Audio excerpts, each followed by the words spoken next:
That one's illegal. The plate can't swing. We've been riding, that thing's flying up.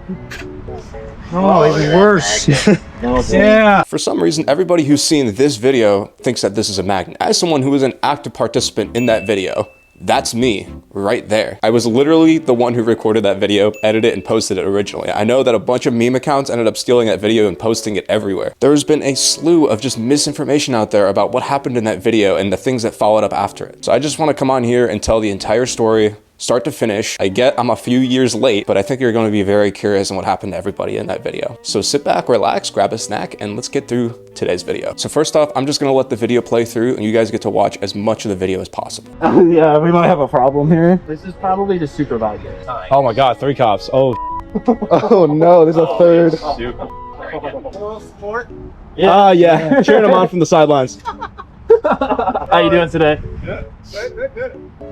What's up, guys? What's going on? Okay, yourselves? Doing all right. You doing fine?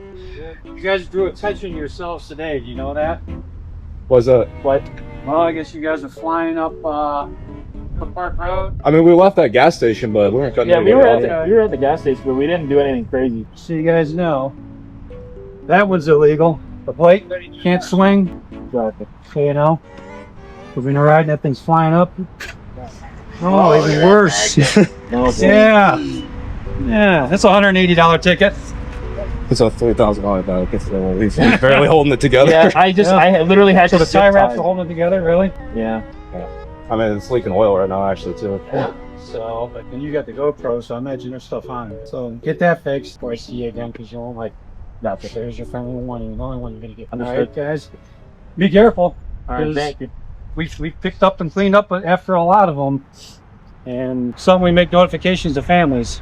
Somebody's not coming home. Trying to avoid So that. I'm just telling you. So you guys just watched the full thing, great. But let me explain a little bit of the context of what's going on. This was before I figured out how to record microphones, and so all the audio that you hear is just coming straight from the 360 camera. So our friend at the time, the guy with the blue R3 that you see in the background, was pulled over because he didn't have a license plate on his R3. Now this kid's a degenerate, and I'll get into that later, but the fact of the matter is that was the original reason of why we got pulled over.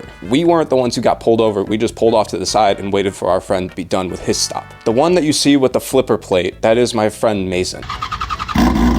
I'm not really friends with him anymore. We kind of barely talk. We Snapchat every now and then, but he's still a good dude in my eyes, and I can promise you his intentions were entirely pure. That was a 2003 Yamaha R6 that he bought off of some dude in our area who pretty much lied to him every step of the way. That bike had a blown motor that was just JB welded back together. He ended up paying, I think, around $3,000 for that bike. That bike was completely clapped out. It didn't come with a proper license plate holder because the dude he bought it from would run on that bike regularly, even though it had a blown motor. It quite literally had a hole in the engine that he repaired with just some JB weld that he just patted over it. It was the most clapped out motorcycle you could ever imagine in your life. That thing would constantly leak oil. I'm pretty sure it was leaking oil in that video, and it would commonly only run on 2 cylinders for whatever reason. I'm gonna try calling him real quick. This feels stupid. Your call has been forwarded to voicemail. I can't speak on the dude's finances now. I'm sure he's doing a lot better now. It's been a couple years, but back then that bike was like $3,000. He could not afford a brand new plate bracket for it, like get one of those legal plates. And if he had the money for it, I'm sure he would have done it. He's a very like by the book, by the law type of guy. He tried his best to try to manage some level of plate on there, which is why he had it zip tied on there. And even while it's in that like flipped position, like it's Velcroed to the back, he did that on purpose because it's still a little bit readable from the rear, even when it's flipped like that, because he knows that you can't just have a plate swinging like that. Like that's pretty illegal. Everybody knows that. He was just trying to MacGyver like some sort of legal way to make his plate visible, at least somewhat. If you want to see what an actual illegal plate looks like, that's what it looks like. If you want to see what an actual illegal plate looks like, this is what it looks like.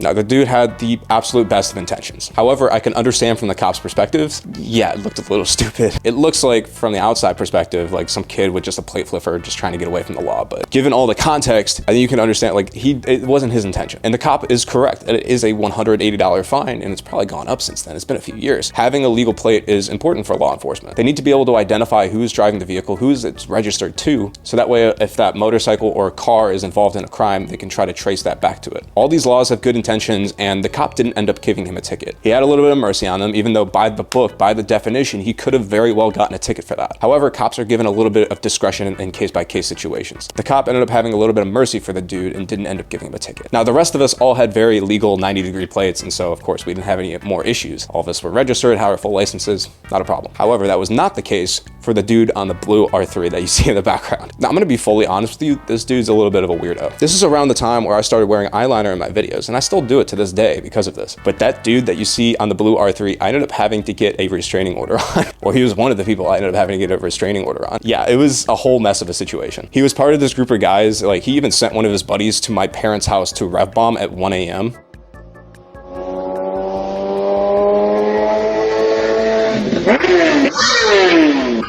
Which is unbelievable, in my opinion. This is like really something I had to deal with. And so since they were coming to my house and threatening a bunch of stuff, I ended up having to get a restraining order on these guys. And so yeah, I'm not friends with that dude anymore. And to be honest with you, he was kind of acting like a degenerate in that video anyway. Can't ride on highway. I was gonna run. Mason goes like this. I think he's telling me to get over. You don't know me. I love how we said it would be fine, but then, dude, Westside cops don't f around. He didn't have a license plate on his Yamaha R3, which is like a beginner bike. It's like 40 horsepower. It's a very good beginner bike, but you're not gonna be going very fast on that bike. He would talk up a big game like, oh, he's gonna run from the cops. Like, oh, he's gonna learn how to wheelie that thing. He never did. And I don't even see that dude riding around here anymore, so I don't even know if he has a motorcycle, to be honest with you, anymore. And yeah, I don't feel bad about publicly dragging this dude, because all of this is true, by the way. And I've also clearly moved out of my parents' house, so I don't care. Come and get me, bro.